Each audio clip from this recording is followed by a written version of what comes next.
In this video, I'm going to show you how to install a dormer vent with an aluminum flashing for your S-shaped tile roof.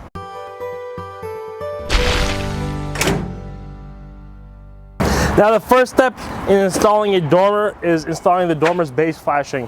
What this does is pretty much allows the underlayment to be waterproof. The idea for tile roofs is that the underlayment is just as watertight as the concrete tile. So essentially, if you were to lift the concrete tile off, your underlayment would not leak. Now for dormers, it's a little bit more difficult. Instead of like pipe flashings where we install a galvanized pipe flashing, for dormers, these base flashings come with the dormer itself, and what this allows us to do is dry it in, put underlayment, so any water that were to come from further up the roof will be diverted around this dormer flashing. The difference is for dormers and O'Hagan's and vents pretty much is that the base flashing doesn't have a cap. The dormer has a cap for it. So if you were to take the dormer off, yes, it would leak from up here, but generally leaks don't happen from the dormer itself. They happen from further up the roof with water traveling down.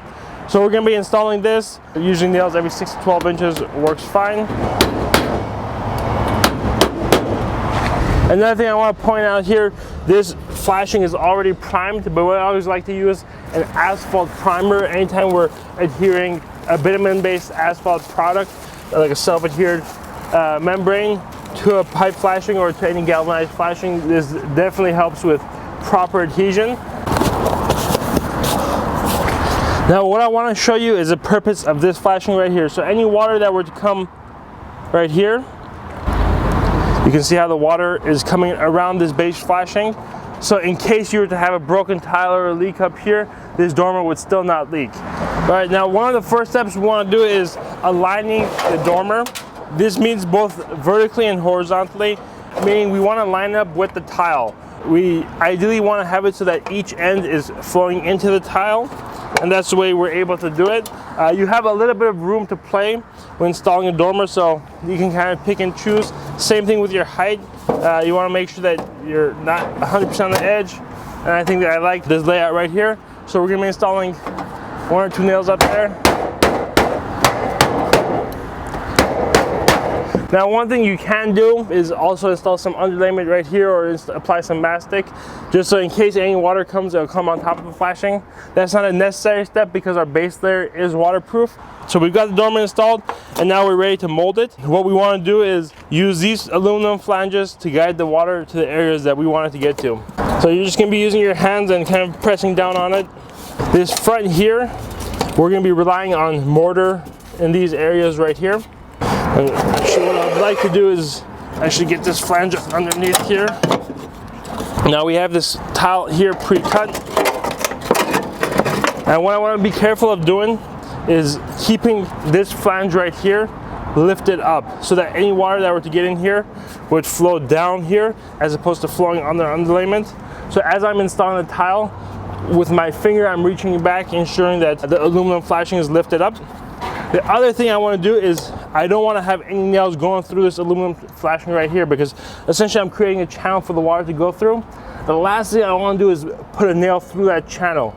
So what I want to do is use the trick with the wire. Now this trick can be done essentially in any area of the roof, and I've done it a few times in our videos right here. The first thing you're doing is tying that tile right here with this wire. You're bringing that up.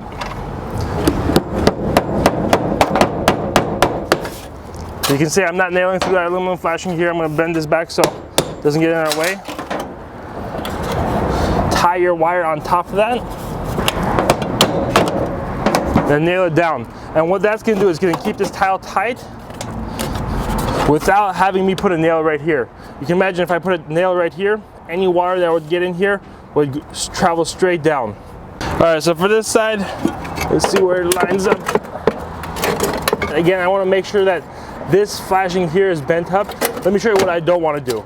I don't want to just install it like this and have this dip right here and allow the water to go this way. Again, we don't want to put any nails right here. In this case, I'm going to put a nail through this high point right here. So you can see we've got this small strip right here. Pretty much this is going to be an aesthetic tile. It's also going to help push some of the water away from the flashing and onto the tile. We're going to use the same wire trick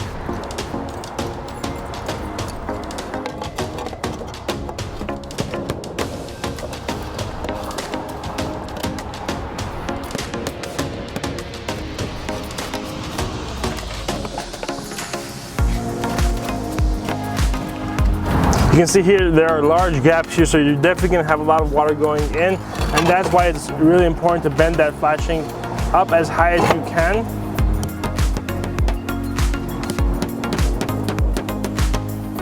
Now, any water that I pour up here, what I want is for it to come out of here instead of from it coming underneath the tiles. So let's see if we did a good job or not.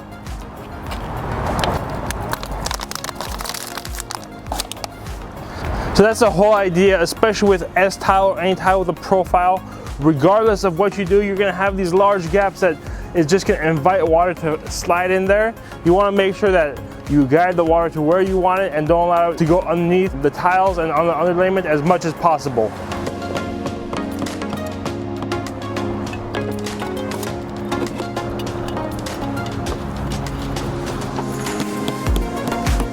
So we got this row installed. Now lastly, we're gonna install the row on top. We're gonna be installing this pretty much right here, and we're gonna find a pattern with a full piece of tile.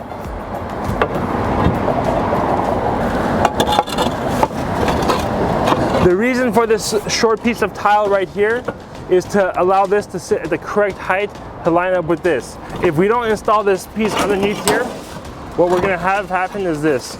You can see the gap from this side here. So we wanna lift this tile up. It's similar to like the first row of tile and the way we use a tile riser. We're gonna be using this short piece of tile to achieve that same desired height. Now generally we would nail this down, tack it up with a nail.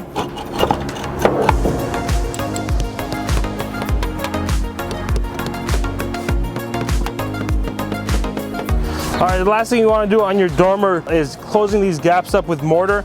What you want to do is spray a little bit of water on the tile. This allows the mortar to adhere better onto the tile itself. What we use is just a real simple water bottle with a hole on top, nothing fancy.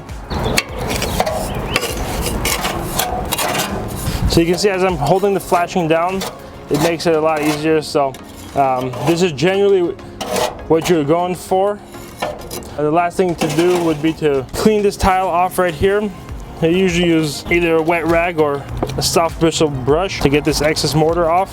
If you're using a new dormer, this will be installed a lot tighter right here, and you can see here no birds or critters or anything like that would be able to get up underneath there.